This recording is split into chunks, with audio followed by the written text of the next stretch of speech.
혹시 어제 저녁 9시 텔레비전 켜보셨나요? 아마 10명 중 9명은 스마트폰을 쥔 채 유튜브나 넷플릭스를 보고 계셨을 겁니다. 놀라지 마십시오. 한때 황금알을 낳는 거위라 불리며 대한민국을 호령하던 지상파 방송 3사. 그 적자가 이제 수천억 원을 넘어섰습니다. 기업들이 줄을 서서 수십억 원씩 광고비를 쌓아 들고 오던 그 찬란했던 시절은 이제 전설 속 이야기가 됐습니다. 왕노릇을 하던 거대 방송국들이 왜 지금은 파리만 날리는 신세가 되었을까요? 30년 차 베테랑 PD마저 사표를 던지게 만든 그 충격적인 이유. 오늘 바른 투자에서 숫자로 낱낱이 파헤쳐 드리겠습니다. 끝까지 집중해 주십시오. 당신의 자산과 노후가 걸린 시대의 생존 교훈이 여기 들어 있습니다. 1990년대를 기억하십니까? 저녁 8시, 9시만 되면 온 가족이 거실에 모였습니다. 아버지는 9시 뉴스를 보셔야 했고, 어머니는 주말 연속극을 기다리셨죠. 그때 텔레비전은 우리 집의 중심이자 유일한 오락거리였습니다. 유명한 드라마가 방영되는 날엔 길거리에 차가 없을 정도였죠. 시청률 50%, 60%를 넘나들던 그 시절, 방송국은 그야말로 무소불위의 권력이었습니다. 기업들은 자사제품 광고를 1초라도 더 내보내려고 방송국 문턱이 닳도록 드나들었습니다.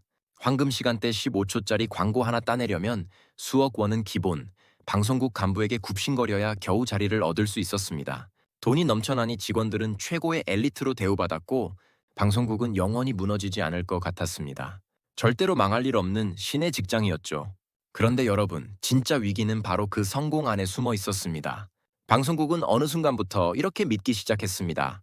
우리가 세상의 기준이다. 우리가 틀면 너희는 보면 된다. 시청자가 진짜 무엇을 원하는지 고민하기보다 자신들이 만든 것을 일방적으로 주입하기 바빴습니다. 예능도 드라마도 결국 비슷한 공식과 출연진을 돌려막기 했죠. 여기 경기도 외곽에서 작은 세탁소를 운영하는 최 사장님 이야기를 들어보십시오. 새벽 6시에 문을 열고 밤 10시에 문을 닫습니다. 하루 16시간 동안 서서 일합니다. 손은 세제에 절어 갈라져 있고 무릎은 이미 반쯤 망가졌습니다. 그렇게 벌어도 한 달 매출은 평균 고작 600만 원 전후. 임대료 내고 전기세 내고 세제값 빼고 나면 통장에 남는 건 350만 원이 될까 말까입니다. 그런데 TV를 켜면 뭐가 나옵니까?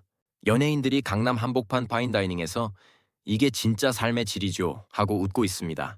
50평짜리 펜트하우스 공개하면서 저도 처음엔 작은 데서 시작했어요 합니다. 발리 리조트 수영장에서 칵테일 마시면서 이런 여유가 필요해요 합니다. 최 사장님은 리모컨을 내려놓으며 이렇게 중얼거렸답니다. 저게 현실이라고? 공감이 아니었습니다. 조롱처럼 느껴졌습니다. 그날 이후 최 사장님은 TV를 다시 켜지 않았습니다. 대신 스마트폰으로 세탁소 창업 실패 사례를 찾아보기 시작했습니다. 유튜브에는 자기 이야기가 넘쳐났으니까요. 여기에 더해 국민들이 등을 돌린 결정적인 이유가 하나 더 있습니다. 스마트폰이 없던 시절, 지난 몇십 년 동안 정보가 통제된 틈을 타 그들이 기득권의 개가 되어 진실을 왜곡해왔다는 사실을 이제는 온 국민이 다 알게 되었기 때문입니다. 과거에는 지상파 뉴스에서 한마디 하면 그게 곧 진리였습니다. 리모컨으로 돌려볼 채널이 3, 4개뿐이던 시절, 그들은 국민의 눈과 귀를 가리고 기득권의 입맛에 맞는 이야기만 쏟아냈습니다. 국민을 가르치려 들고 여론을 입맛대로 주무르며 자신들이 세상의 설계자인 양 군림했죠. 하지만 지금은 어떻습니까? 누구나 손안의 스마트폰으로 10초 만에 팩트를 체크하는 시대입니다. 방송국이 감추려 했던 진실들이 유튜브와 SNS를 통해 실시간으로 터져 나오면서 시청자들은 뼈저리게 깨달았습니다. 아, 저들이 말하는 게 전부가 아니구나. 저들은 우리 편이 아니라 누군가의 하수인 노릇을 하고 있었구나.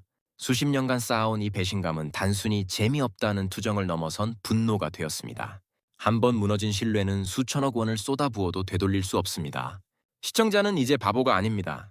내 삶을 대변하지 않고 기득권의 목줄에 매여 있는 매체는 결국 역사의 뒤안길로 사라질 수밖에 없습니다. 방송국이 낡은 방식에 안주하고 있을 그때 유튜브라는 날개 달린 괴물이 등장했습니다. 유튜브에는 정해진 편성표가 없습니다. 9시 뉴스를 기다릴 필요도 없습니다. 내가 보고 싶은 것을 내가 원하는 시간에 화장실에서도 달리는 버스 안에서도 봅니다. 여기 아주 뼈아픈 실화가 하나 있습니다. 지상파에서 30년을 일한 편성팀 부장님의 고백입니다.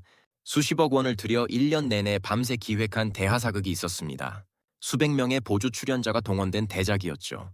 그런데 정작 대학생인 자기 아들은 그 드라마 본방을 단 한 번도 안 봤답니다. 대신 다음날 지하철에서 이름 모를 유튜버가 편집한 15분짜리 요약본 영상만 보고 친구들과 대화를 나누는 겁니다. 수백 명의 땀방울이 담긴 1시간짜리 원본보다 방구석 유튜버가 마우스 하나로 편집한 요약본이 조회수 500만 회를 기록하며 화제가 되는 기막힌 현실. 부장님은 그날로 짐을 쌌습니다. 더 이상 이 판에 승산이 없다는 걸 깨달은 겁니다. 이건 투자 관점에서 보면 효율성의 문제입니다. 돈 냄새를 가장 잘 맡는 광고주들이 먼저 움직였습니다. 2012년 지상파 3사의 광고 매출은 2조 원이 넘었습니다. 그런데 2023년에는 1조 원 밑으로 반토막이 났습니다. 반면 모바일 디지털 광고 시장은 9조 원을 돌파했습니다. 왜 그럴까요? 기업들이 왜 유튜브에 수백만 원을 태울까요? 수십억 원을 내고 불특정 다수에게 광고를 트는 것보다 밤마다 정치 채널을 보며 나라 걱정에 잠 못 이루는 50대 남성들의 뜨거운 관심을 알고리즘은 꿰뚫고 있거든요. 한편에선 아이 기저귀 값 비교하며 내 이름보다 누구 엄마로 불리는 게 익숙해진 30대 주부의 결핍을 정확히 파고듭니다. 그들이 가장 감정적으로 동요하는 순간을 족집게처럼 찾아내니 기업 입장에선 수십 배의 수익을 안겨주는 황금 티켓이나 다름없기 때문입니다. 광고주는 냉정합니다. 숫자가 곧 진실이니까요. 방송국 내부를 들여다보면 상황은 더욱 심각합니다. 과거엔 수천 명의 직원이 힘이었지만 이제는 그 덩치가 족쇄가 됐습니다. 변화의 속도가 생명인 모바일 시대에 방송국의 의사결정은 숨이 막힐 정도로 느립니다. 한 젊은 PD가 스마트폰 세로 화면에 최적화된 짧고 강렬한 쇼폼 예능 기획안을 냈습니다. 그런데 결제 라인만 10단계가 넘었습니다. 부장, 국장, 본부장, 윗선에서는 이렇게 호통을 쳤습니다. TV는 무조건 가로로 크게 봐야지 왜 세로로 만드냐. 석 달이 지나 간신히 결제 도장을 받았을 땐 이미 발빠른 유튜버들이 똑같은 콘셉트로 대박을 터뜨린 뒤였습니다. 여기에 넷플릭스라는 거대 자본이 기름을 부었습니다. 넷플릭스는 한국 감독들에게 수백억 원을 현찰로 꽂아줍니다. 실패해도 좋으니 마음대로 만들어봐라. 자본력에서 밀리니 지상파는 이제 A급 배우나 작가를 쓸 수가 없습니다. 출연료가 몇 배나 차이 나는데 굳이 방송국 드라마에 나올 이유가 없으니까요. 결국 방송국은 돈 안 드는 관찰 예능, 자극적인 막장 드라마, 트로트 오디션만 무한 반복하는 지옥 같은 악순환에 빠졌습니다. 그런데 가장 충격적인 사실이 뭔지 아십니까? 이 변화를 주도하는 게 젊은 층만이 아니라는 겁니다. 통계청 자료를 보면 대한민국에서 유튜브를 가장 오래 시청하는 연령층은 바로 50대 이상 중장년층입니다. 아침에 신문 대신 유튜브 건강 정보를 보고 저녁 뉴스 대신 좋아하는 낚시 채널, 주식 채널을 봅니다. 돈을 가장 많이 쓰는 소비 주체들이 이미 스마트폰 안으로 이사를 끝낸 겁니다. 이건 지상파 방송국에 내리는 사형 선고와 같습니다. 자, 정리하겠습니다. 거대 방송국의 몰락은 우리에게 3가지 생존 공식을 가르쳐 줍니다. 첫째, 내 고집을 꺾고 소비자가 진짜 원하는 것에 귀를 기울여야 합니다. 과거의 성공 방식이 오늘의 실패 원인이 될 수 있습니다. 방송국이 바로 그 함정에 빠졌습니다. 둘째, 덩치를 키우기보다 언제든 이동할 수 있는 유연함을 가져야 합니다. 무거운 시스템은 위기에서 가장 먼저 가라앉습니다. 타이타닉은 빙하를 피하지 못했습니다. 너무 컸기 때문입니다. 셋째, 새로운 기술과 흐름을 두려워하지 말고 내 무기로 만드십시오. 유튜브를 두려워한 방송국은 무너졌고 유튜브를 무기로 삼은 1인 크리에이터들은 새로운 왕이 됐습니다. 지금 여러분의 자산을 한번 점검해 보십시오. 남들은 다 모바일로 이동하고 있는데 나 혼자 낡은 상권이나 과거의 영광에 취해 붙잡고 있는 것은 없습니까? 위기는 대비하지 않은 자에게는 재앙이지만 눈을 크게 뜨고 파도를 타는 사람에게는 수십 년 만에 찾아온 거대한 부의 기회입니다. 세상은 이미 완전히 뒤집혔습니다. 이 차가운 현실을 기억하시고 여러분의 소중한 자산과 노후를 안전하게 지켜내시길 바랍니다. 오늘 영상이 도움이 되셨다면 구독과 좋아요 부탁드립니다. 다음 시간에도 시대의 흐름을 읽는 안목으로 찾아뵙겠습니다.